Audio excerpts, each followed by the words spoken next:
Good afternoon, ladies and gentlemen, boys and girls.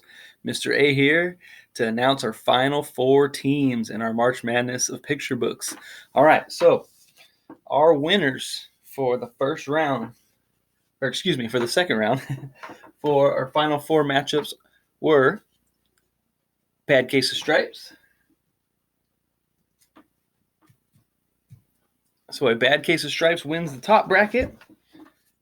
The bottom bracket, which was yesterday's books, is Whoosh. So Whoosh by Chris Barton moves on. So those will be our two matchups for the final four on this bracket. On this side of the bracket is a Bad Case of Stripes versus Whoosh. On the other side of the bracket, we have, which one of my favorites is Salt in His Shoes. Salt in His Shoes just edged out these hands. And our last but not least, which my vote would have been for the baseball book, and my vote got beat. So Game Day is our winner on that side. So for our final four, we have a Bad Case of Stripes, Whoosh, Salt in His Shoes, and Game Day. Those are our final four books. So please remember to vote today. Today, since we read Whoosh yesterday, I'm going to wait until tomorrow to read that one again. So today we're going to read Salt in His Shoes versus Game Day. So again, this is the Michael Jordan story, a story about Michael Jordan written by his mom and his sister. And this one is the football book written by Tiki and Ronde Barber, who were former NFL players and were very popular players in their time. So those are the two books we're reading today. We have Salt in His Shoes versus Game Day.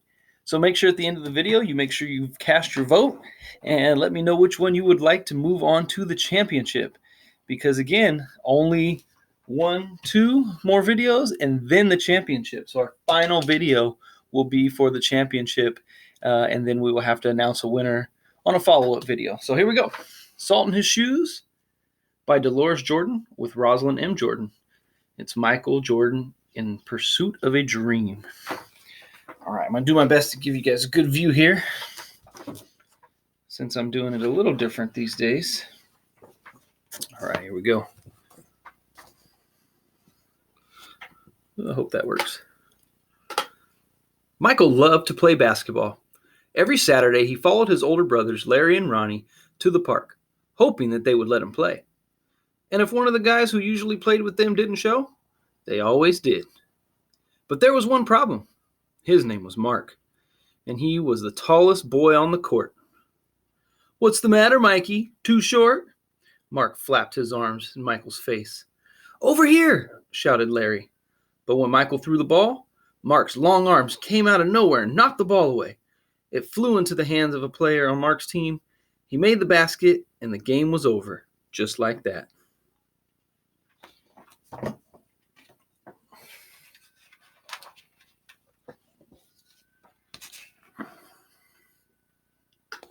"I'm really sorry, guys. If I were taller than that, that wouldn't have happened." All the way home, Michael apologized, even though no one was mad at him. His oldest brother, Ronnie, tried to cheer him up. "Look, little brother, you played a good game today. Don't worry. We'll win the next time."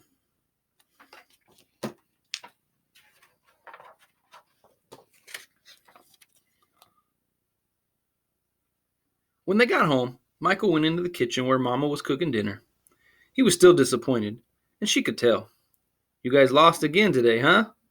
Michael nodded. He sat quietly for a minute, then said, "Mama, how can I grow taller?" Now, Mama knew the answer of a lot of questions, but this was a tough one. She thought for a moment, and as she sprinkled salt and pepper on the chicken she was making for dinner, then she smiled, looked at Michael, and said, "Salt." "Salt?" Michael looked at his mama. "Salt in your shoes. We'll put salt in your shoes and say a prayer every night. Before you know it, you'll be taller," she replied.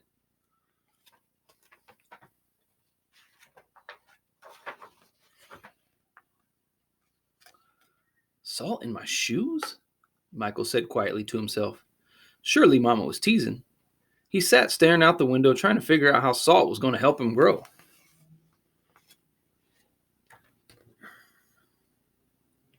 He noticed the rose bushes outside in Mama's garden. They had grown high along the fence, and roses of all colors were blooming on the vines. He thought to himself, I remember when Mama first planted those bushes. Michael's face lit up. If Mama knows how to make those rose bushes grow taller, then maybe she's right. Maybe salt in my shoes really will help me grow.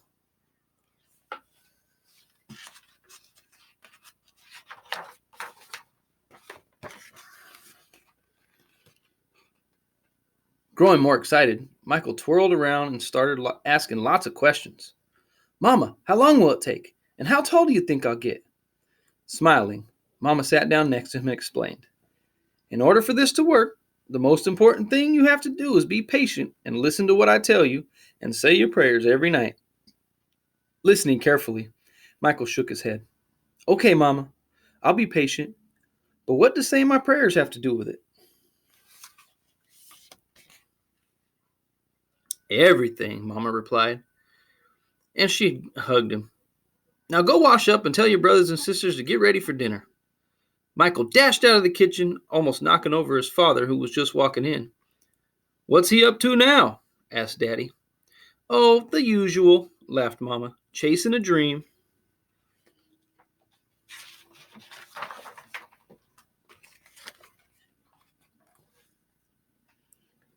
Later, during dinner, Mama noticed that Michael was barely eating anything. He was already daydreaming about being taller. Michael, first things first. You won't grow if you don't eat, especially your vegetables, Mama said. But I'm really not hungry, he said. Raising her eyebrows, Mama gave him a stern look. Slowly, Michael picked up his fork and began to eat. Minutes later, his plate was clean and he was asking for more.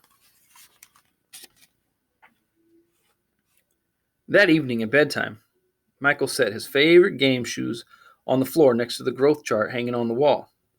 Then he put on his pajamas, said his prayers, and jumped into bed.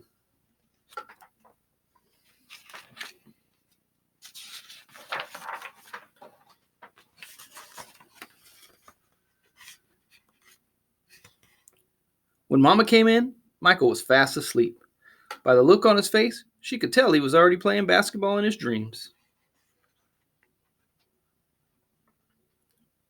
Standing by his bed, Mama sprinkled salt in his shoes. Then she prayed quietly over him, as she did for all her children.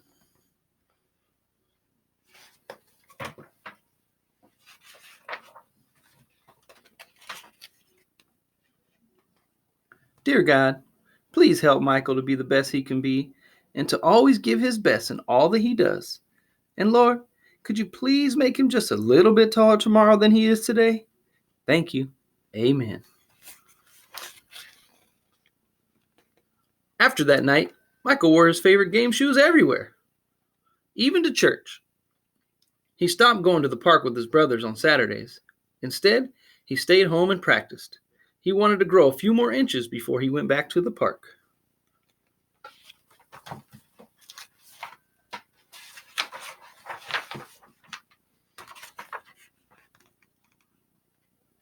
After 2 months of practicing and waiting patiently and praying, Michael stood next to the growth chart on his wall. Nothing. He hadn't grown an inch. He was disappointed, but he did not stop believing. I've just got to give it time, like Mama said, Michael thought to himself. And that's what he did. 2 more months of practicing went by and still nothing. Now Michael was becoming a little sad. Not only had he grown not 1 inch, but he also missed playing basketball with Larry and Ronnie. About the only thing he didn't miss was being picked on by Mark. When the next Saturday came, his brothers tried to get Michael to go with them to the park, but he wouldn't budge. Mama had begun to worry. When she saw Michael sitting alone on the steps, she said to Daddy, "Maybe you should go out and talk with him."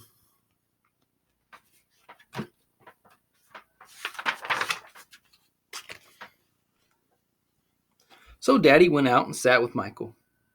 What's wrong, son? You haven't gone to the park with your brothers for a while now. Are you okay?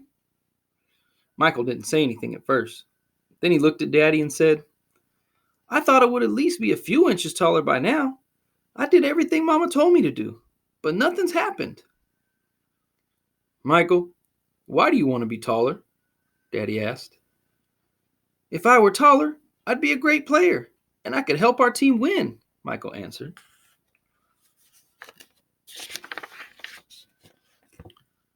But you are a great player, son, and you already have everything it takes to be a winner right in here.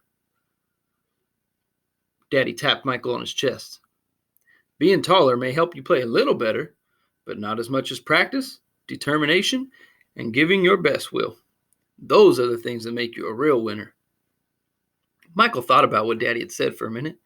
Then suddenly, he jumped up and took off. Where are you going? Daddy yelled after him. I've got a game today, and I'm late, Michael yelled back.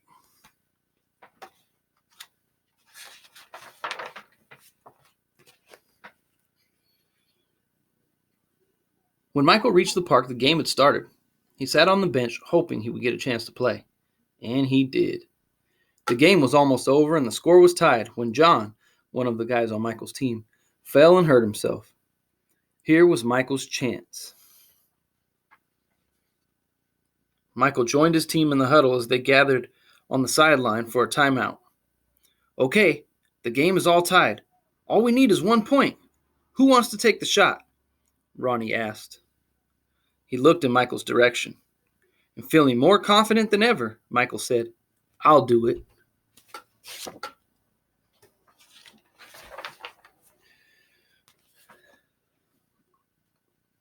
When the whistle blew and the game began again, Mark began to pick on Michael as usual. Still trying to play with the big boys, huh? Mark taunted. But Michael paid him no attention. Taller or not, he had been practicing, and today he was determined to win. Larry threw the ball inbounds to Michael. Michael caught it, bounced it for a moment, then took off running.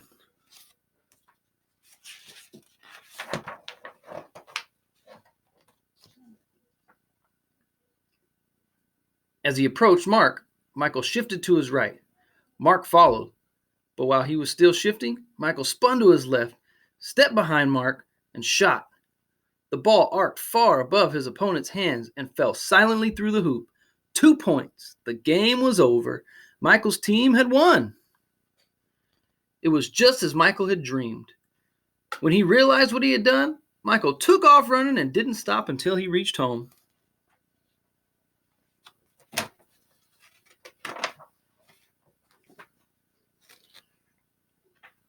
Bursting through the door, he shouted, I did it, Daddy! I did it! I shot right over the tall guy's head and we won the game! Running in behind him, Ronnie and Larry joined in on the celebration. That's right, little brother. You did it. You won the game for us. Michael remembered the look that Ronnie had gave him during the last timeout of the game and said, No, we won, but I was the star. They all laughed. After that day, Mama stopped putting salt in Michael's shoes. But Michael did not stop being patient and working hard and praying.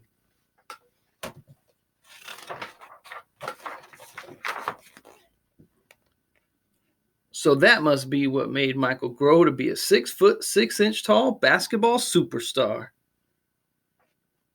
All right, now that's the end of Salt in His Shoes. So now, if this is your favorite, make sure you vote in the comments for Salt in His Shoes. So all you got to type is Salt in His Shoes, or my vote is Salt in His Shoes, something like that, so I know clearly what your vote is. Because again, only one of these books will go on to the championship, okay? All right, next book, Game Day by Tiki and Ronde Barber.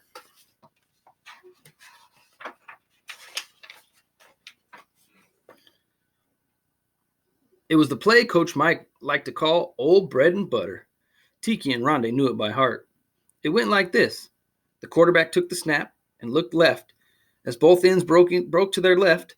Then, with a quick spin, the quarterback pitched the ball back to Tiki, who followed his brother to the opposite side. From there, if everything clicked, it was off to the races.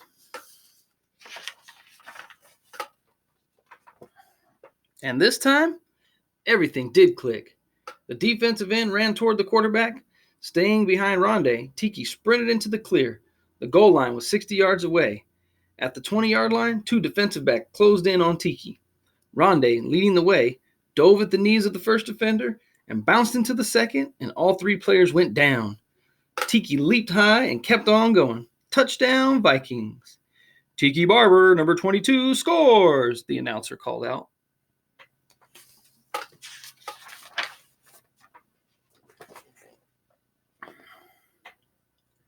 Ronde saw his whole team converge in the end zone as he sat up and made his way to the milling crowd.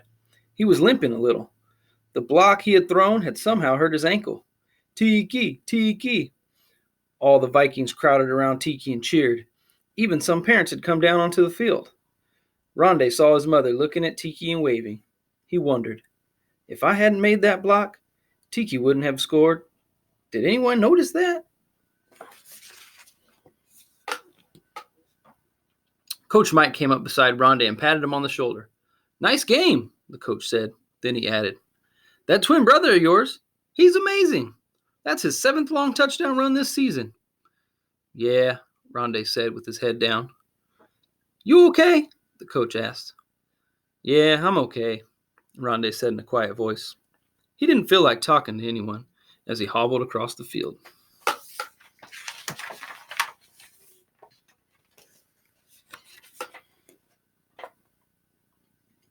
It was Tuesday afternoon and the twins were in their room doing homework. Ronde suddenly looked up from his book and said, Guess how long it took Lewis and Clark to go from the Mississippi River to the Pacific Ocean? I don't know, Tiki said. A couple weeks?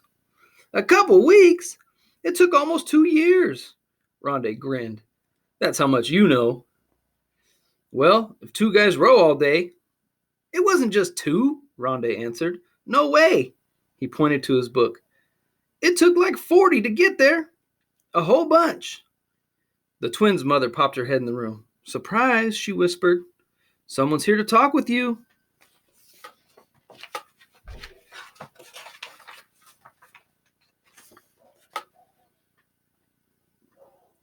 A reporter with the Roanoke newspaper was doing a feature story about the city's Pee Wee League.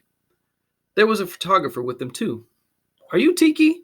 The reporter asked, looking down at Ronde. Ronde shook his head. He pointed at his twin brother. The reporter turned to Tiki and said, Your coach tells me you've already scored 7 touchdowns in 4 games.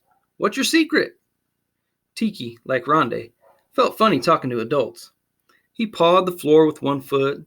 Then, in a low voice, he said, I just keep running. I do my best, and the game happens around me. The reporter went on talking to Tiki. Those are some long runs. 60, 70 yards? Don't you get out of breath? Sometimes, Tiki smiled shyly. But I keep running. The reporter turned to the photographer. Let's take his picture outside holding the football. They turned to go outside, while Ronde stayed behind.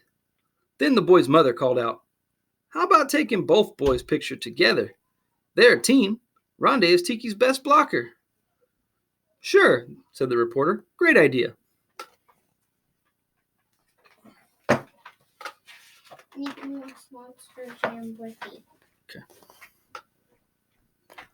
Later, as the boy's mother cooked dinner, Ronde mumbled in a soft voice to her.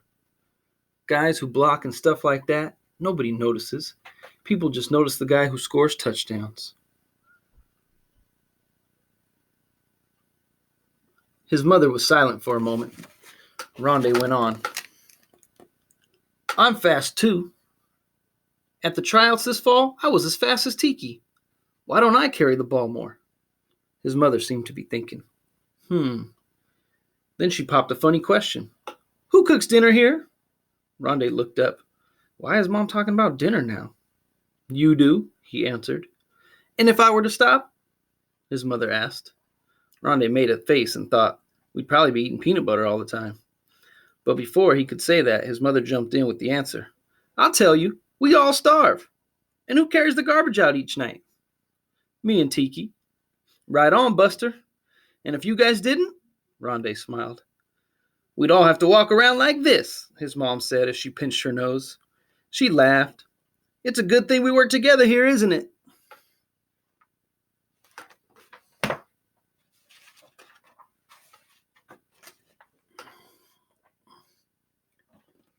Saturday arrived, but Ronde's ankle was still slightly swollen. He sat on the bench in his street clothes next to Coach Mike. Can't I maybe play a little in the second half? He pleaded. No way, Jose, the coach said firmly. Besides, next week's game is the big one. Let's get you ready for that. Tiki trotted over to the bench, out of breath from the pregame warm-ups. Hey, Coach Mike said, laughing and pointing to Ronde. Let's win one for your brother here. The Vikings crowded around the coach and Ronde. Yeah, they yelled. Tiki and Ronde gave each other a high five, and Tiki said, Rest up. We will really need you next week. Today, I'm going to break a couple long ones for you, Ronde. Watch me.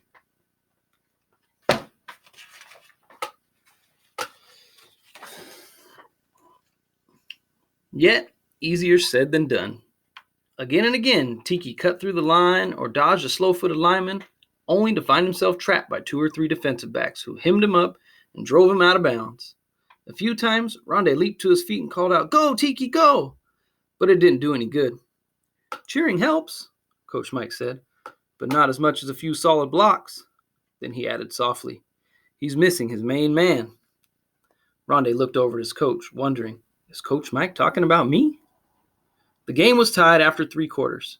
Finally, in the 4th quarter, the Vikings slowly ground their way to the winning touchdown. But where were Tiki's long gainers? Not today. Not today.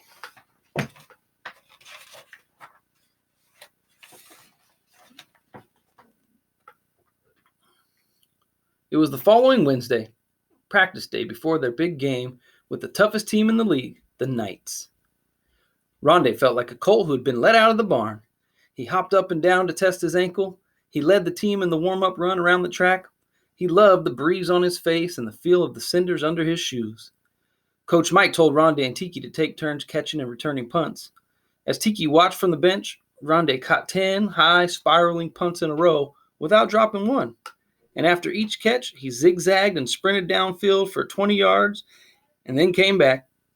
When it was Tiki's turn, Ronde went to the sideline.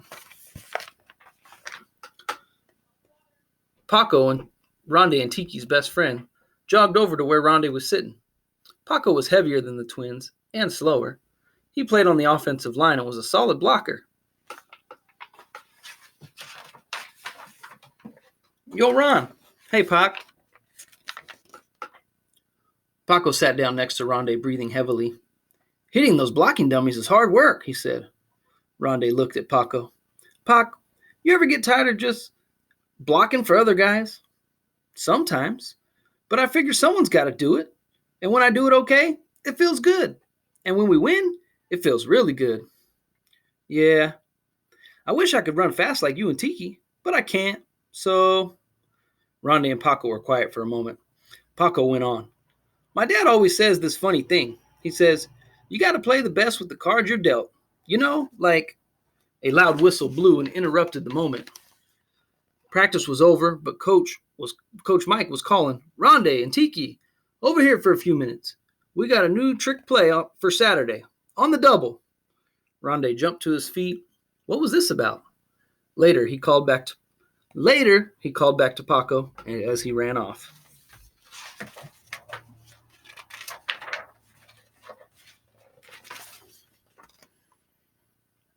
Saturday was overcast.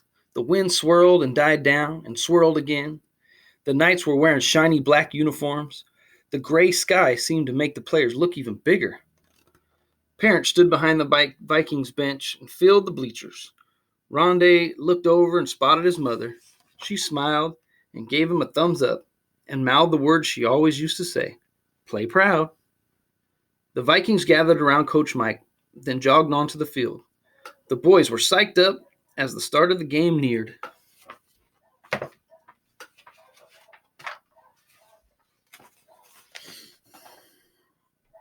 The game was expected to be close, and at halftime, it was tied. Only once, late in the 3rd quarter, did Tiki, behind a great block from his brother, break away for a long touchdown run. But the Knights' bigger size began to show. Slowly, yard by yard, they drove to a touchdown and edged ahead. What now? The Vikings were on their own 40-yard line. It was starting to drizzle, and the clock was running down. The Vikings' blue uniforms were smeared with dirt. Ronde sprinted to the sidelines, listened to the coach, and then raced back. He ducked into the huddle to announce the play. Coach Mike says, he looked at Tiki, it's time for old bread and butter, +1. Jason, the quarterback, glanced up. Huh? He mumbled. What's the +1? Tiki broke in. Don't worry, it's the same old play with something added. Let's do it, Paco called out as the team headed for the line of scrimmage.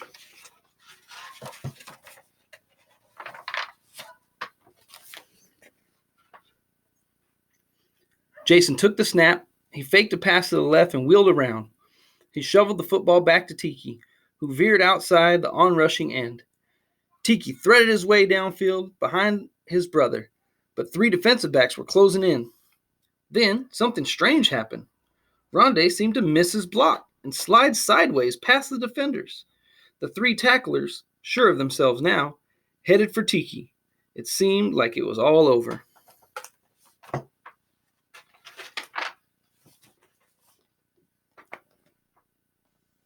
In a split second, Tiki leaped into the air and spun around. With all his strength, he lobbed a crossfield lateral pass to Ronde.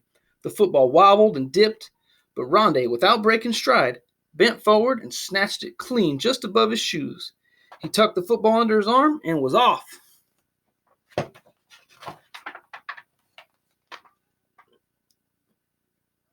Ronde ran faster and faster with his eyes on the goalposts. The 30-yard line, the 20, the 10. Touchdown, Ronde Barber, the announcer called out in a loud voice. The Vikings win 20-15.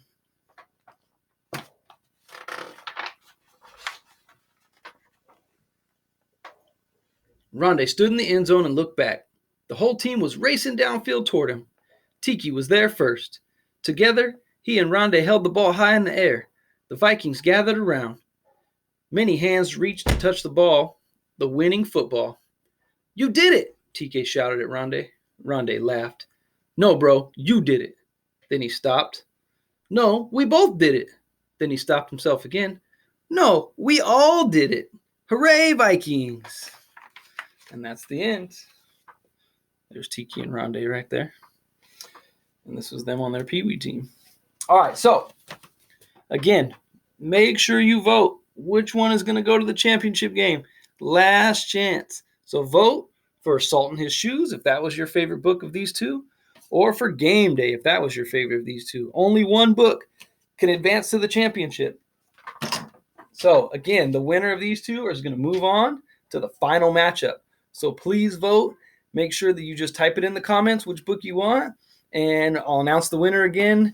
Maybe not tomorrow. Tomorrow I'll read the next matchup of A Bad Case of Stripes versus Whoosh, and then I'll announce both winners at the same time when we read our championship matchup. So a couple more days, and we are completely done with our bracket. Pretty excited to see which book is going to be our champion this year. I look forward to continuing to do this in years to come. But for now, please vote and make sure we get a good amount of votes so we know who our clear winner is for these last few matchups. So thank you guys so much for watching. Mr. A signing off.